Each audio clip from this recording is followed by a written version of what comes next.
apa penterjemahan dari program pemerintah ya Pak yang Kampus Merdeka itu ya Kayaknya Pak. iya sih, cuman lebih Kayaknya ya. kacau, lebih ekstrim. Lebih ekstrim. Kayaknya iya. Saya sih berharap semua bisa seperti ini ya, supaya bangsa ini pinter sih. Harapan saya seperti itu. Dan Moodle itu termasuk tool yang paling enak buat buat yang pengalaman saya ya, buat e-learning segala macam. Moodle enak banget sih sebenarnya. Iya, oke. Mungkin sambil saya coba ini Pak ya. Nanti bagi Bapak Ibu ya peserta webinar ini, jika ingin ada yang ditanyakan kepada Pak Wono, silahkan disampaikan di kolom chat seperti tadi sudah di share Oh, sebelumnya. ini ada pertanyaan ini dari Bu Elsa ya. Bu Oh Elsa ya, ada Bu Elsa Sriwahyuni. dari Unhair. Ya, saya mau bertanya apakah ujian berkali-kali menggunakan item soal yang sama? Tidak, soalnya jadi satu kuliah saya soalnya ada 4.000, 6.000. Yang tadi yang Ibu lihat itu 4.000 soal. Cuman ada kuliah saya yang satu lagi cyber security itu 6.000 soal. Sekali ujian 100 soal sih. Jadi dia mau ujian sampai 40 kali ujian pun saya masih punya soal yang berbeda terus gitu. Jadi mereka ujian sebelahan juga nggak apa-apa. Kalau ada indikatornya sama, indikator yang sama. Jadi kalau saya nggak mainan indikator sih. Indikator kita bisa buat. Ini soal gampang atau sedang atau sulit itu kita bisa buat dan kita main klasifikasi kategori. Atau saya kasih lihat ya bentuk kategorinya seperti apa ya biar biar kelihatan kebayang ya. Saya akan masuk kuliah saya beneran. Sorry bentar mana kuliahnya? Bentar ini nih ya udah. Aduh terlalu semangat. Oke, saya masuk ke kuliah saya. Mana tadi kuliahnya teh?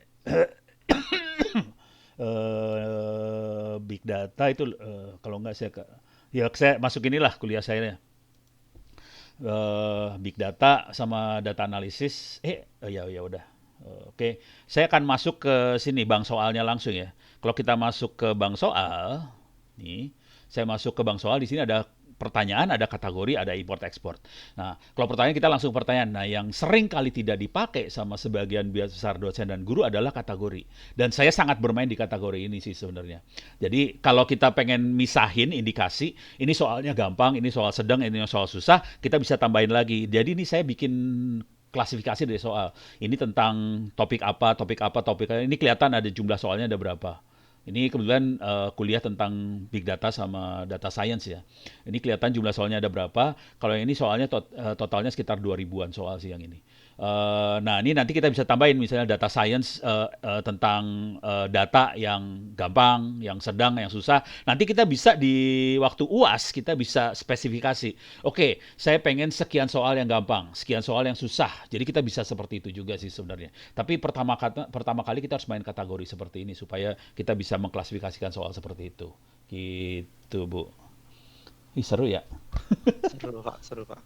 Berarti walaupun soalnya beda-beda, tapi bobotnya sama Pak ya? Kira-kira sama ya, itu yang membobot kita ya sebagai dosen kita yang Iya, bobot sih. betul. Oke. Eh, Ini dari ini nih Universitas CRC ada. ada lagi nih. Iya, ada dari Universitas MNC. Bagaimana mengatasi mahasiswa yang mencontek saat ujian online? Ini Nah, tadi CRC kalau juga misalkan, sama nih kayaknya. iya betul, kurang lebih sama Pak. Kalau ini jujur dulu terus terang dulu ya, saya termasuk aliran yang sebetulnya mengizinkan mahasiswa nyontek. Contek. Itu Parah saya Honor. seneng banget tuh Pak, kalau saya jadi mahasiswa Bapak tuh. Enggak, soalnya kalau kita online nutup mereka supaya nggak nyontek susah. Karena mereka akan copy paste soal itu ke Google dan akan dapetin soalnya. Jadi, cara yang saya pakai kurang ajar banget sih sebenarnya. Jadi saya akan main bank soal gede banget. Kemudian ini saya coba bentar-bentar. Kalau nggak saya coba ini yang lagi saya buat aja nih. Ini buat SMP ya, SMP. Ini perhatiin soalnya mirip loh ini. Mirip banget nih soal. Tapi jawabannya beda-beda semua. Jadi soalnya mirip. Jadi saya akan copy soalnya supaya mirip banyak dan saya jawabannya beda-beda. Ini jawabannya beda-beda semua nih ya. Yang ini kan benda X dan Y tarik menarik. Yang ini tolak menolak. Yang ini tolak menolak tapi soalnya beda. Gitu. Jadi saya akan bikin soal yang mirip tapi banyak dan nanti oleh Moodle ABC-nya ini jawabannya juga akan di random sama Moodle. Jadi walaupun mereka duduk sebelahan 100 soalnya akan beda semua itu pasti. Kalau mereka nanya sebelah juga belum tentu bisa jawab juga karena dikejar sama waktu. Saya biasanya main di waktu saya sempitin sekitar 2 jam untuk 100 soal itu sempit banget. Kemudian kalaupun dia akan copy paste ke Google, kemungkinan besar dia akan susah karena ada soal yang mirip gitu. Jadi disengaja itu saya udah memperhitungkan mereka akan nyontek gitu. Ya biarin aja nyontek. Dan ternyata biasanya mereka tidak satu kali ujian langsung bagus biasanya. Jadi ada beberapa kali ujian. Kalau saya lihat rata-rata saya sih rata-rata sekitar 5 kali ujian sih rata-rata. Gitu kira-kira. Jadi nyonteknya emang dibiarin sih. Parah sih Ono mah. Silahkan nyontek kalau sempat gitu Pak ya. Iya, sambil nangis-nangis itu tuh. Sambil nangis-nangis nyontek. Nah, rekor saya adalah Yomi Lera, dia dari Papua. Dia kalau pernah ngajar anak Papua, tahu banget bagaimana susahnya ngajar anak Papua. Dia dapat nilai 71 dari saya. Waktu itu dosen satu kampus langsung nyelamatin saya semua. Selamat ya Pono, Yomi Lera hebat banget bisa dapat 71 dari kamu. Saya bilang emang gua katrol, gua kagak ngatrol nilai. Yomi Lera itu UTS-nya 49 kali, UAS-nya 121 kali. Dan itu hanya dimungkinkan kalau kita pakai Moodle. Jadi supaya anak-anak, jadi Moodle itu memberi kesempatan buat anak-anak yang gigih, yang mau survive, bisa naik. Tapi pola yang lama nggak mungkin. Jadi Moodle itu keren banget buat seperti itu. Gitu.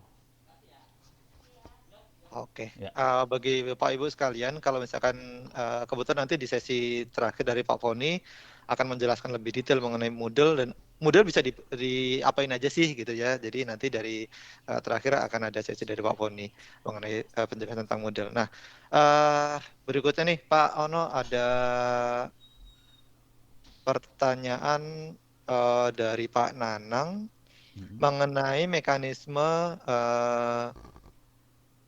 PTM dan PJJ. Jadi apakah orang tua atau wali dapat memilih antara PTM terbatas atau PJJ bagi anak, sedangkan kondisi masih pandemi seperti ini gitu ya. Kemudian bagaimana kalau misalkan selama PTM terjadi pelanggaran protokol kesehatan? Wah ini kayaknya lebih cocok kepada pemerintah ya pertanyaannya ya. Iya. Karena Kemendikbud nih kayaknya.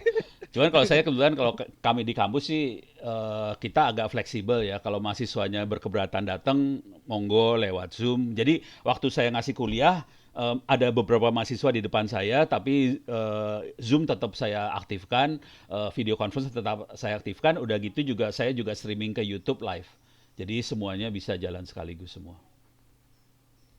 Oke. Jadi dua-duanya memungkinkan Pak Buat ya. PTM sama PJJ jalan semua sih. Kalau kita di kampus ya, tapi kayaknya itu masing-masing sekolah deh.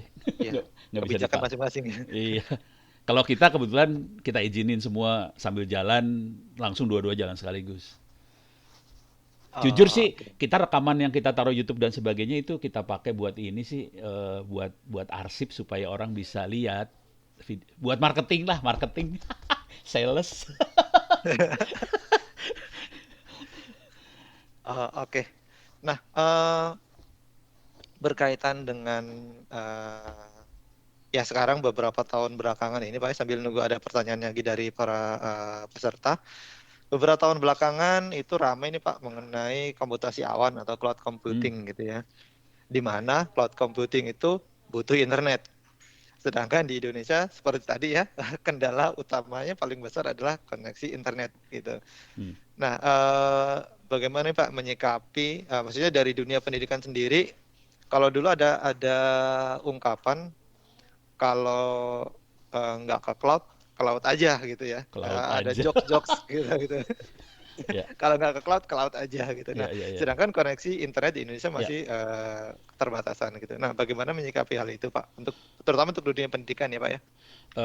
Dua hal dulu ya, dari sisi cloud-nya dulu buat sekolah. Kalau Anda bisa pakai cloud seperti Microsoft Azure dan teman-temannya, itu kita akan dimudahkan dari sisi apa ya? Teknologi barangkali infrastruktur. Jadi sekolah nggak usah pusing, ngurusin server, semuanya diurusin sama Microsoft lah. Jadi beres urusan yang itunya. Jadi kalau dari sisi sekolah sangat diuntungkan banget dengan adanya cloud. Karena sekolah nggak usah punya orang IT yang canggih banget, servernya udah diberesin, keamanannya udah diberesin, segala macam diberesin. Ya itu enak banget dari sisi sekolahnya. Nah sekarang bagaimana itu dari sisi siswanya? Supaya bisa akses. Kita bisa punya banyak pilihan sih sebenarnya buat akses. Kalau tadi saya ekstrim banget ya, servernya kita tarik ke sekolah. Karena waktu ini kasusnya di Papua terutama yang memang nggak ada telekomunikasi kagak ada, listrik susah segala macam. Nah itu kepaksa ekstrim sekali. Tapi kalau misalnya masih ada fasilitas segala macam, si siswa kita punya banyak pilihan sih sebenarnya buat internet supaya murah. Yang paling gampang adalah tethering. Parah. Jadi sharing internet sama temen, syukur-syukur kita, nah syukur-syukur kita punya dinas kominfo kota yang berbaik hati kayak Tangerang Selatan. Jadi ini ekstrim. Saya udah sambil cengar-cengir ke Tangerang Selatan. Kalian nggak nekat itu ngasih free? Ya ini kan buat rakyat. Oh ya udah, keren banget. Nah kita harus ya berdoa mudah-mudahan semua dinas kominfo seperti Tangsel ya. Nah itu jadi internetnya tidak ada masalah. Cuman kalaupun enggak, kita bisa sharing antar tetangga, antar rumah sih supaya bisa saweran. Jujur kalau di daerah ini saya buka-bukaan aja ya, karena saya banyak bimbing teman-teman supaya bisa bikin internet murah. Di daerah itu kita sudah mulai pakai fiber ke desa-desa, lo hati-hati. Dan ini kejadian di Garut, Tasik, di Sukabumi itu udah mulai fiber ke desa-desa. Harganya kalau ngecernya tuh sekitar 3.000 sampai 5.000 rupiah per hari 24 jam nyala. Kalau mau nyala 24 jam mereka jualnya sekitar 60 ribuan kalau nggak salah sebulan. Itu Jakarta kalah. Jakarta masih lebih mahal. Saya lebih mahal bayarnya dari mereka dan kecepatannya mereka itu sekitar 100 Mbps. Parah banget sih sebenarnya. Asli, parah. Dan teknik yang dipakai adalah mereka beli internet dari provider, kemudian disebarin ke satu kampung. Udah gitu aja. Balik modal, asli balik modal. Gitu. Kata kuncinya. Atau saya kasih lihat ya. Oh, biar pada panas loh. Satu saya kalau ngomong nggak bohongan sih. Salah satu biang keroknya ya. Namanya Doni lah, Doni Tambas. Doni Tambas nih dia. Ini dia bikin fiber ke desa-desa nah ini lagi narik fiber kan. Ini di Sukabumi dia sambungin nih. Ini juga dia pakai 12 km, dia kecepatan 80 Mbps, ketinggian 30 meter, kayak gitu-gitulah. Ini salah satu loh. Dan yang kayak gini banyak, jangan khawatir. Indonesia dahsyat sih sebenarnya. Gitu. Jadi ada solusi lah, jangan khawatir. Bangsa ini kreatif banget. Iya. Ini pengembangan yang lebih advance dari RT RW net zaman dulu, Pak ya? Iya, kok tahu sih. Yang ngerinya mereka udah pakai fiber, itu parah. Iya. Fiber loh. Pengembangan lebih ini lagi ya.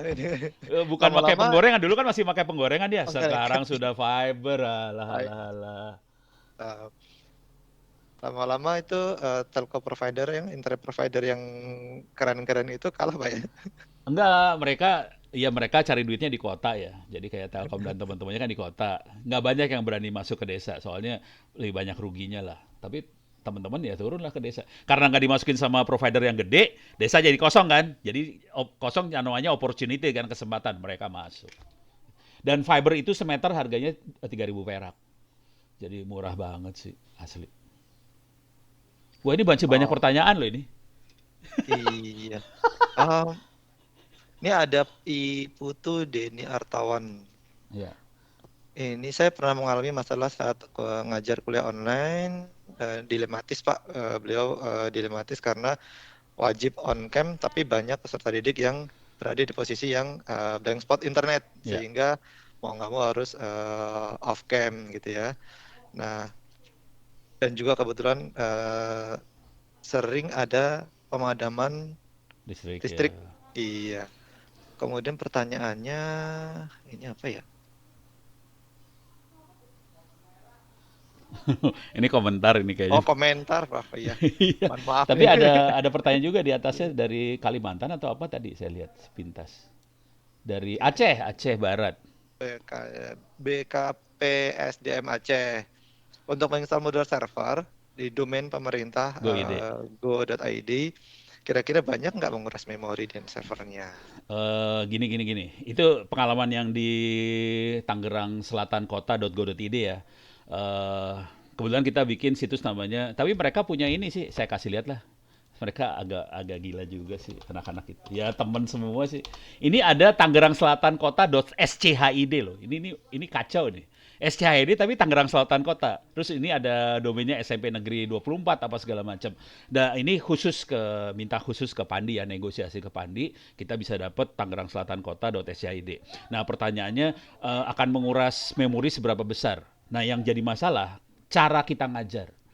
Kalau kita ngajarnya cara konvensional dirubah ke digital, misalnya gini, anak-anak tanggal sekian akan UTS, tanggal sekian jam sekian akan UTS, tanggal sekian jam sekian akan UAS, itu akan nguras memori.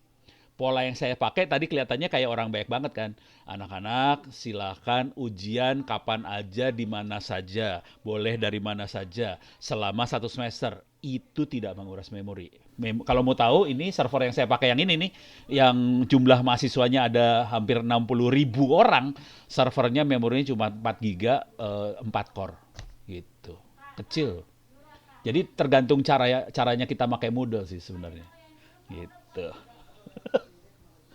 Oke, jadi kalau memang masih mau menerapkan dari kebijakan dari kampus atau dari sekolahnya menerapkan UAS atau UTS yang serentak, artinya perlu resource yang besar gitu Pak Besar ya. banget. Dan itu hanya dipakai Iya. cuma dua waktu Selama dalam 1 sesi semester. ujian. Sayang Iya, banget. betul. Tapi kalau misalkan mau ngirit, ya artinya memperbolehkan siswa atau mahasiswanya untuk ujian kapan saja gitu Kapan Pak ya. saja. Tapi beratnya di dosen buat bikin bank soal. Itu aja Ya, sih. iya. Saya nggak kebayang Pak bikin bank soal ada 6.000 soal gitu. Kecepatan saya itu sekitar hampir 100 soal per hari loh. Jadi kalau 6.000 sekitar 60 hari. Jadi 2 bulanan lah. 2 bulan, 3 bulan buat bikin soal. Tapi itu nggak ngerjain yang lain, itu artinya saya nggak cari duit ya. Baik. Iya, karena kalau ya saya sempat lihat videonya Pak Ono ya. Jadi kalau untuk e-learning itu pertama materi atau literasi, kedua adalah teknis pembelajarannya, kemudian yang ketiga adalah evaluasi atau monitoring. Nah, berarti Ya. ini poin pertama ini Pak ya yang perlu disiapkan gitu ya. Sebenarnya materi ya kalau kita udah nguasain ilmunya sih nggak susah sih. Gampang. Oke, Pak, pertanyaan terakhir nih Pak Ya, siap. kepada Pak Ono. Kebetulan di sini ada dari Microsoft juga. Mungkin harapan dari Pak Ono sebagai praktisi pendidikan bagi Microsoft sebagai salah satu cloud provider ya di Indonesia, kemudian software provider juga. Harapan Pak Ono kepada Microsoft bagi dunia pendidikan seperti apa Pak? Sederhana banget sih sebenarnya. Jadi supaya bangsa ini bisa pintar, sekolah-sekolah bisa enak hidupnya, kita butuh banget platform e-learning itu bisa jalan dengan baik. Dan kita tahu Moodle adalah satu platform yang bagus lah, termasuk yang terbaik untuk e-learning. Sayang sekali hampir nggak ada di Republik ini yang bersedia memberikan platform ini, layanan supaya sekolah-sekolah gampang tinggal pakai platform Moodle dan sebagainya. Jadi harapannya kalau Microsoft bisa memberikan hal ini pada sekolah-sekolah, saya yakin bangsa ini bisa naik kemampuannya, kapasitasnya, dan saya yakin bangsa ini bukan bangsa yang bodoh sih sebenarnya. Dan saya yakin dengan adanya seperti ini kita bisa maju dan mungkin bisa minta maaf nih, melibas tetangga-tetangga kita, Singapura, Australia, bisa dibabat sama Indonesia semua karena kita jadi pinter sih. Gitu. Jadi harapan saya sesederhana itu, mudah-mudahan Microsoft bisa membantu bangsa ini supaya bisa maju dan bisa berkibar lah di global. Terima kasih. Ini doa nih yang terakhir, doa beneran. Amin. Terima kasih Pak Ono untuk waktunya dan sharingnya Pak Ono. Sama-sama. Sehat-sehat terus ya Pak Ono ya, cepat sembuh untuk anaknya. Terima kasih. Oke, terima kasih Pak Ono. Oke. Selamat pagi Pak. Pagi. Kita kembalikan lagi kepada hostnya, silakan Mbak Ida. Oke, baik. Baru saja kita saksikan sesi talk show nih yang sangat seru dan sangat menarik dari Pak Ono. Semoga apa yang udah disampaikan sama Pak Ono tadi bisa menambah wawasan kita dan pengetahuan kita. Terima kasih sekali lagi untuk Pak Ono untuk waktunya. Baik, selanjutnya kita akan ada sesi dari Microsoft Indonesia yaitu Bapak Prasidiartono. Untuk Pak Prasidiartono, waktu dan layar saya persilakan.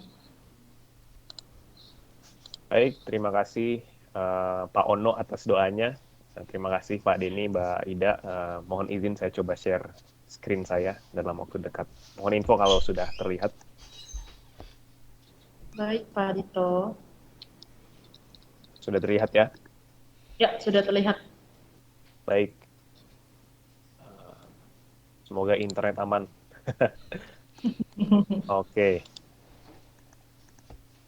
Mohon izin ada suara sedikit mengganggu di belakang gitu ya. Jadi mungkin kita bisa mulai gitu ya. Selamat pagi Bapak dan Ibu semua. Assalamualaikum warahmatullahi wabarakatuh.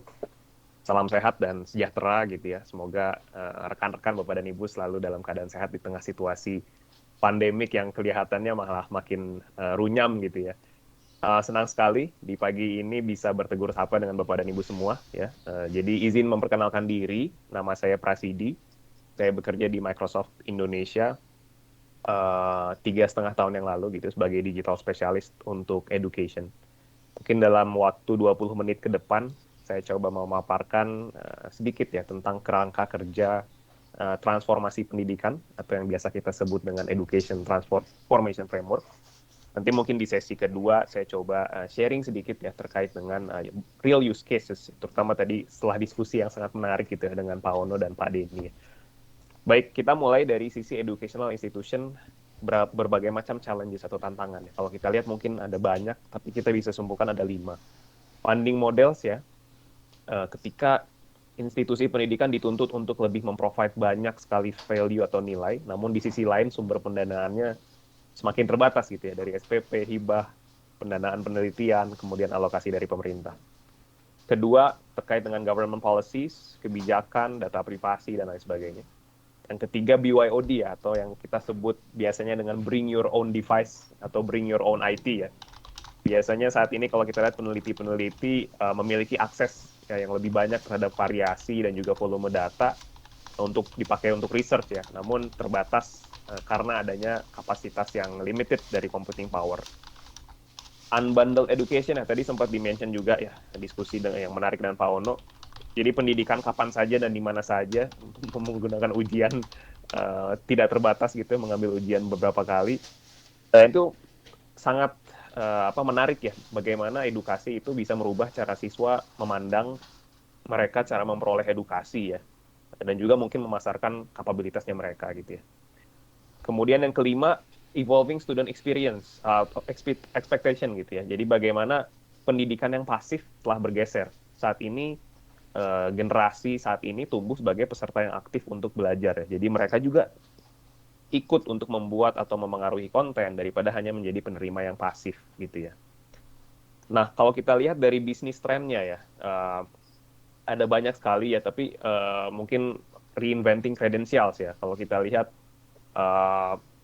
karena market sangat berubah terus ya, jadi ada yang namanya lifelong learning ya, pendidikan yang selalu berkelanjutan, jadi membutuhkan credentials yang selalu terupdate dan lebih mudah untuk dipasarkan.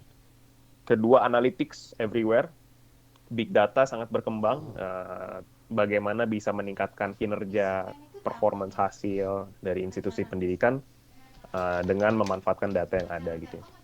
Ketiga, personalisasi. Nah, ini menjadi penting ya, karena bagaimana kinerja sebuah institusi pendidikan adalah dilihat dari tingkat kelulusan, kepuasan siswanya seperti apa, dan bagaimana data ini bisa digunakan untuk membuat personalisasi ke berbagai macam tipe pembelajaran yang berbeda-beda gitu. Jadi masing-masing student memiliki tipe belajar yang berbeda-beda sehingga bisa sukses gitu ya mereka dalam dunia pembelajarannya. Keempat, ranking. Nah, kalau kita lihat mungkin dari QS atau Times Higher Education, saat ini institusi pendidikan sangat memiliki kompetisi yang ketat ya untuk bisa merekrut the best talent gitu ya. Nah, bagaimana ranking ini sangat mempengaruhi gitu ya, ekosistem pendidikan berkembang, persaingannya juga semakin ketat. Kelima adalah revenue diversification, yang tadi yang disampaikan oleh Pak Ono sangat menarik sekali gitu ya. Nah, bagaimana teknologi digital telah memungkinkan untuk Anda bisa memberikan pendidikan kapan saja, di mana saja, sehingga institusi bisa melihat peluang untuk menawarkan program online atau hybrid seperti MOOC, membuat training center, kemudian membuat sertifikasi yang marketnya bukan hanya mahasiswa saja, tapi mungkin secara general untuk Indonesia. Gitu. Nah, jadi mencari pasar baru itu menjadi tren yang kita lihat ya kalau berdasarkan research. Nah, kita mungkin masuk ke teknologi trends.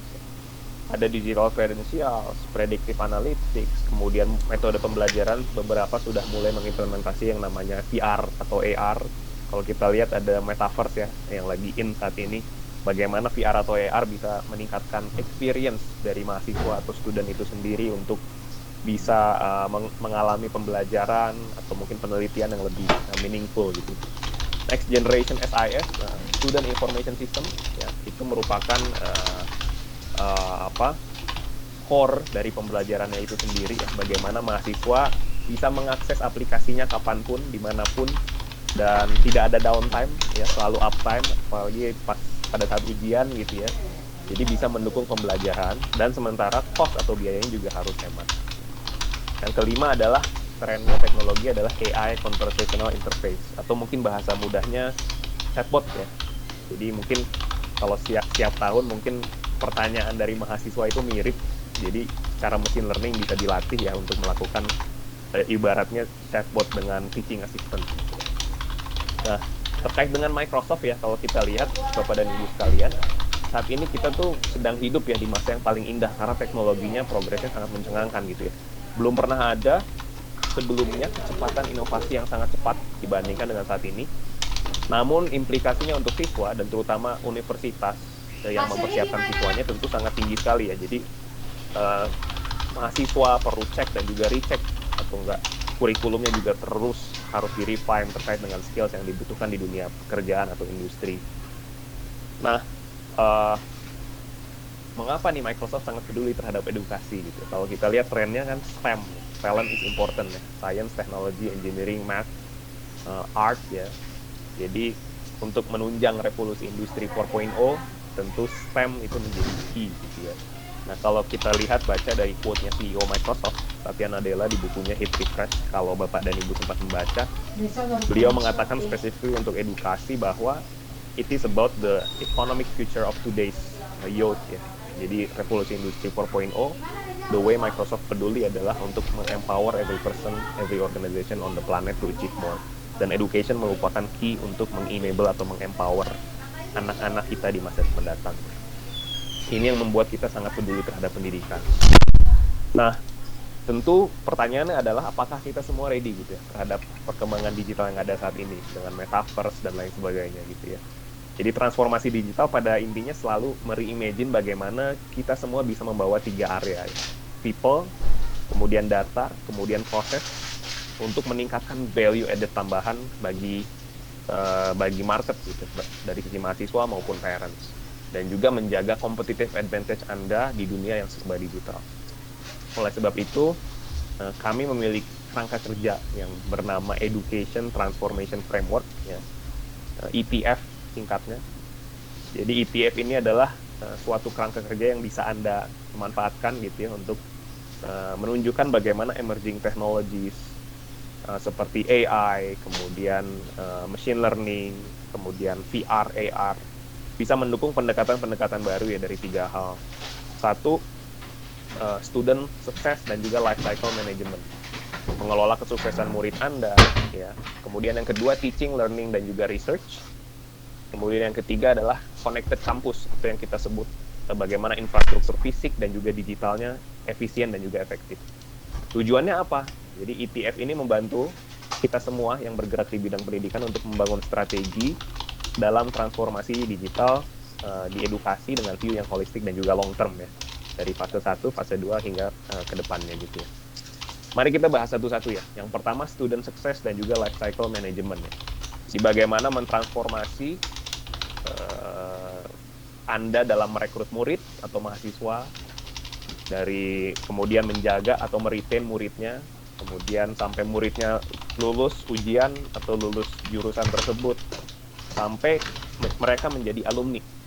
Jadi life cycle ketika student mulai masuk ke kampus sampai student tersebut keluar menjadi alumni, itu tentu perlu adanya suatu manajemen yang terintegrasi gitu ya. Pertanyaannya, apakah kita semua sudah merasa mudah untuk bisa memonitor, kemudian menganalisis, kemudian melaporkan student recruitment, admission, dan juga retention, serta completion-nya. Jadi kami Microsoft ada beberapa solusi gitu ya.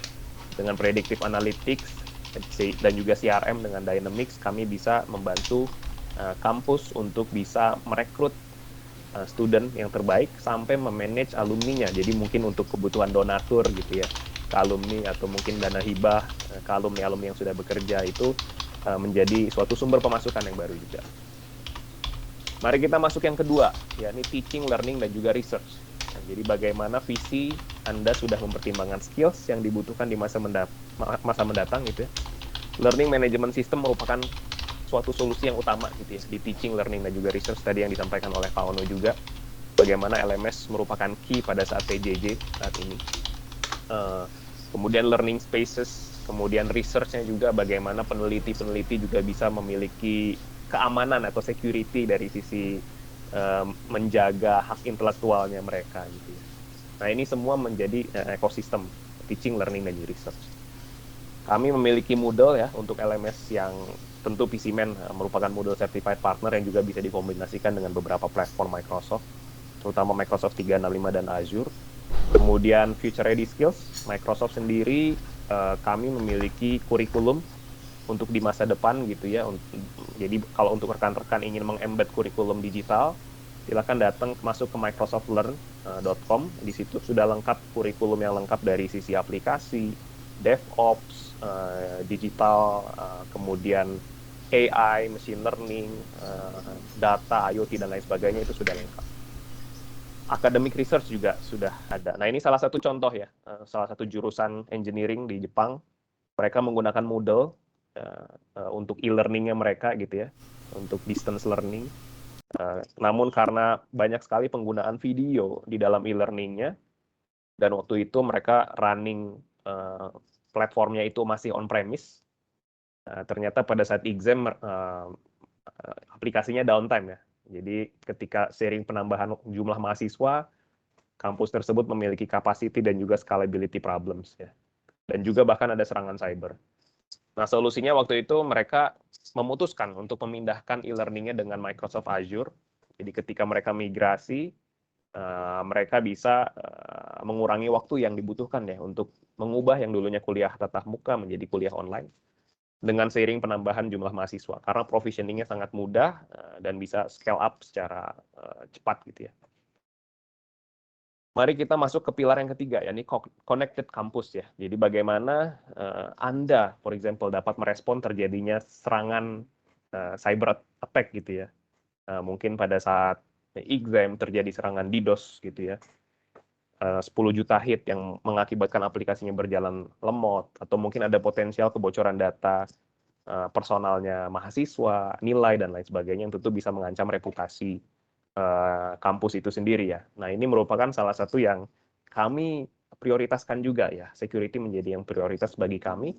Kami memiliki Smart and Secure Campus Solution dengan Azure, Office, dan juga IoT, dan juga beberapa partner kami memiliki solusi untuk mengembangkan sistem pendeteksian security atau cyber threat, dan juga bagaimana membuat respon sehingga mengurangi terjadinya serangan yang tidak diinginkan gitu ya.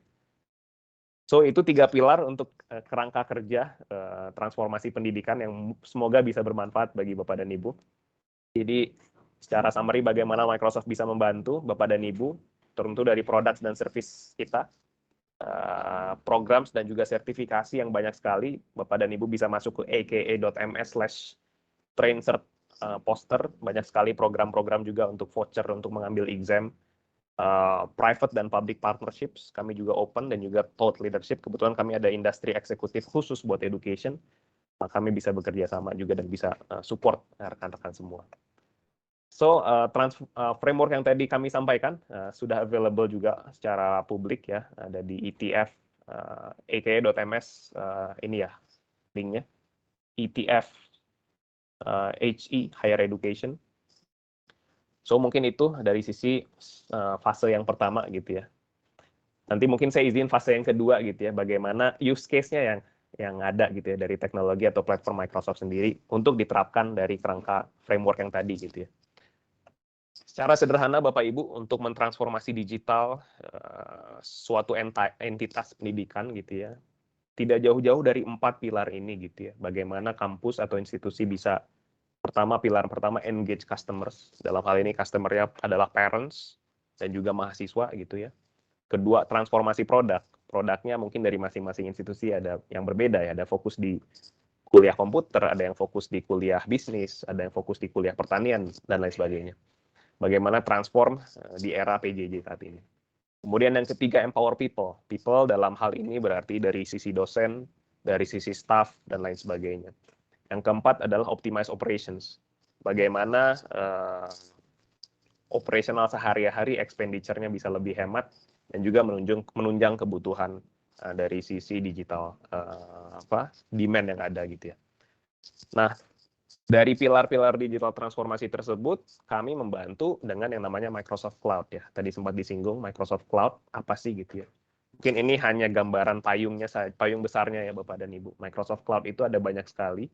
Namun kalau boleh kita secara simpulkan adalah Microsoft 365 seperti Word, Excel, PowerPoint, OneNote, SharePoint, email, Teams, semuanya ada di dalam Microsoft 365, yakni productivity tools ya buat student dan juga faculty. LinkedIn, the largest social media for professionals. Facebook-nya para pencari kerja maupun pemberi kerja itu juga dimiliki oleh Microsoft. Dan tentu sangat berguna ya bagi alumni engagement tadi gitu ya. Yang ketiga, Microsoft Dynamics 365. Ini adalah untuk memanage CRM maupun ERP-nya kampus gitu ya. GitHub, the largest open source untuk ibaratnya Facebook-nya developers gitu ya. Microsoft Power Platform adalah no-code dan juga low-code platform untuk citizen developer atau mungkin developer yang biasa gitu atau business user. Nah, di bawahnya adalah Microsoft Azure, ya ini acting sebagai infrastructure yang bisa dijadikan platform juga untuk solusi-solusi untuk Anda bangun juga ya. Misalnya Anda ingin membangun aplikasi, itu bisa menggunakan infrastruktur atau platform dari Azure. Yang tentu didukung oleh identitas, security, management, dan juga compliance yang sangat kami fokuskan, sangat kami prioritaskan sebelum membangun suatu solusi. Nah, ini secara overall Microsoft Cloud yang ada ya. Secara real use case-nya contoh e-learning ya. Bagaimana e-learning bisa di-enhance dengan content creation, video, analytics, service dari Azure, kemudian bisa digunakan dari mobile device dan juga scalable ya. Jadi pada intinya decrease cost ya. Jadi bagaimana Azure bisa running juga wide variety of open source e-learning solutions seperti Mahara, Moodle, OpenEDX, Coursera juga gitu ya. Kemudian bagaimana increase reliability sehingga e-learning Anda tetap memiliki uptime yang sangat baik gitu ya. Sehingga mengenable mahasiswa untuk bisa belajar kapanpun dimanapun. Nah, ini salah satu contohnya Moodle as a Service ya, integration dengan Office 365 punya solusi OneNote ya untuk pencatatan kuliah, untuk pencatatan learning atau kurikulum dan lain sebagainya. Itu bisa diintegrasikan juga yang tentu akan dijabarkan lebih detail ya oleh Visimen nanti. Kemudian trennya adalah storage ya. Kalau kita lihat Bapak dan Ibu, storage itu sangat meningkat ya setiap tahunnya gitu ya. Namun kalau dilihat yang aktif datanya itu hanya 20%. Sedangkan 80%-nya hanya disimpan ya, dormant, tidak digunakan gitu ya. Namun datanya biasanya grow 50-60% setiap tahun. Nah, tentu ini membutuhkan suatu solusi yang bisa tetap membantu meng-cater kebutuhan data yang lebih banyak ke depannya. Ada virtual labs juga ya, ini salah satu contoh use case kita di salah satu universitas di Indonesia yang sudah publicly available juga ya story-nya. Bagaimana pada saat COVID banyak sekali kegiatan laboratorium yang terkendala ya, karena harus mengerjakan eksperimen atau praktikumnya di kampus gitu ya. Bahkan beberapa contoh ketika students itu request hardware atau komputer, meminjam komputer ke staff gitu ya, karena software license-nya mahal dan juga sangat berat dari sisi computing. Nah, dengan memindahkan lab-nya secara virtual instead of physical, rekan-rekan atau student-student di sana bisa mengakses aplikasinya secara remote, BYOD, bring your own device, dan juga lebih cepat untuk provisioning aplikasinya. Dan saat ini 100% mereka semua sudah menggunakan virtual lab ini, jadi no more physical lab experiment. Ini salah satu contoh bagaimana kami bisa mengenable atau mengempower hybrid learning ya yang ada di universitas di Indonesia. Kemudian smart campus, ya bagaimana kampus itu ibaratnya seperti kota kecil gitu ya, banyak sekali jadi sasaran empuk untuk malicious attack, kriminal dan lain sebagainya. Nah, bagaimana solusi kami bisa mendefend data dari kebocoran gitu ya, serangan cyber, kemudian student juga tetap terproteksi ya dari sisi identitasnya mereka. Nah, kami memiliki solusi, salah satunya saya tidak sebut nama dulu ya, tapi bagaimana solusi tersebut bisa secara otomatis mendeteksi adanya serangan yang kadangkala tidak aware gitu ya. Dan seringkali serangan tersebut bisa kita otomasi untuk bagaimana remediasinya sehingga tidak menjadi bumerang gitu. Dalam hal ini mahasiswa tetap bisa belajar dan mengakses e-learning modul secara aman gitu ya. UPenn atau University of Pennsylvania sudah mengimplementasi IoT solution untuk smart campus ya, bekerja sama dengan partner dari Microsoft. Use case selanjutnya adalah analytics ya, bagaimana visibility dari student performance, mana nih kira-kira student yang lumayan struggling gitu ya di kuliahnya gitu ya. Nah itu harusnya bisa memprediksi gitu ya, instead of descriptive, tapi bagaimana kita bisa memprediksi atau bahkan ada prescriptive analytics yang bisa memberikan insight ya, bagaimana supaya student ini bisa lulus kuliah tepat waktu dan mendapatkan pekerjaan within 3 months of graduation. Arahnya sudah ke sana dan kami memiliki solusi analytics atau machine learning yang sangat sangat mudah dipakai gitu ya.